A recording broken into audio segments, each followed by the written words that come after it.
Lumalim ang usapin sa Senado matapos ibulgar ng mag-asawang Diskaya ang pangalan ng mga opisyal at mambabatas na umano'y nakinabang sa flood control projects. Ngunit mariin itong itinanggi ng mga inakusahang kongresista at binatikos ng ilang opisyal ng pamahalaan.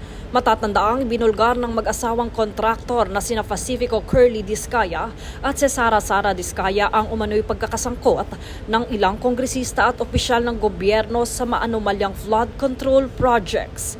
Sa kanilang joint affidavit, iginiit ng mga Diskaya na may mga pangalan ng mambabatas na ginagamit umano bilang koneksyon para sa komisyon mula sa mga proyekto.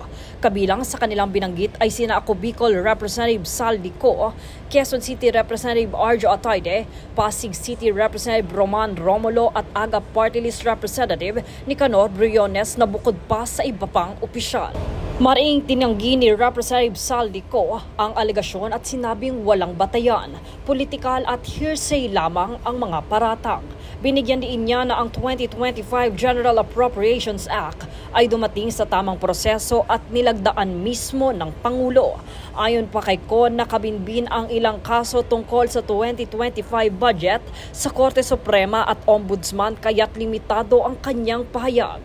Sa pahayag naman ni Representative Arjo Atayde, idiniin niyang hindi siya kailanman nakikipagtransaksyon o nakinabang mula sa mga kontraktor. Samantala, si Representative Roman Romulo ay mabilis na naglabas ng tugon at tinawag na not true ang akusasyon laban sa kanya.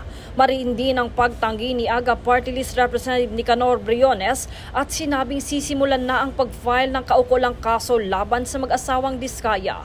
Ayon pa kay Briones, hindi siya papayag na sirain ang kanyang pangalan at pagkatao na matagal na niyang iniingatan. Sa gitna ng akusasyon, sinabi ni House Speaker Martin Romualdez na dapat nakabatay sa ebidensya at hindi sasabi-sabi ang mga pagdinig ng Senate Blue Ribbon Committee.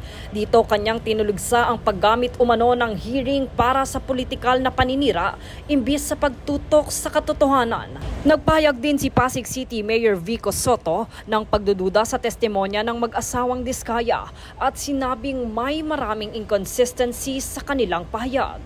Hinala pa ni Soto na posibleng naglalayong maging state witnesses ang mag-asawa upang makaiwas sa pagkakakulong. Bahagi naman dito ng Malacanang na bukas silang bigyan ng proteksyon ang mga Diskaya laban sa posibleng banta sa kanilang buhay. Gayunpaman, iginiit ng palasyo na dapat ilahad ng mag-asawa ang buong detalye at hindi maging selective sa pagbibigay ng impormasyon. Samantala, nilinaw ni Curly Diskaya sa Infracom hearing ng Kongreso na wala siyang direktang transaksyon kina Saldi Co at House Speaker Martin Romualdez. Bagamat kanyang iginiit na palagi itong nababanggit ng mga konektadong politiko na aniya'y pinakukuhanan na umano ito ng mga pangalang nabanggit. Jade Buhoy, nag-uulat para sa Golden Nation Network.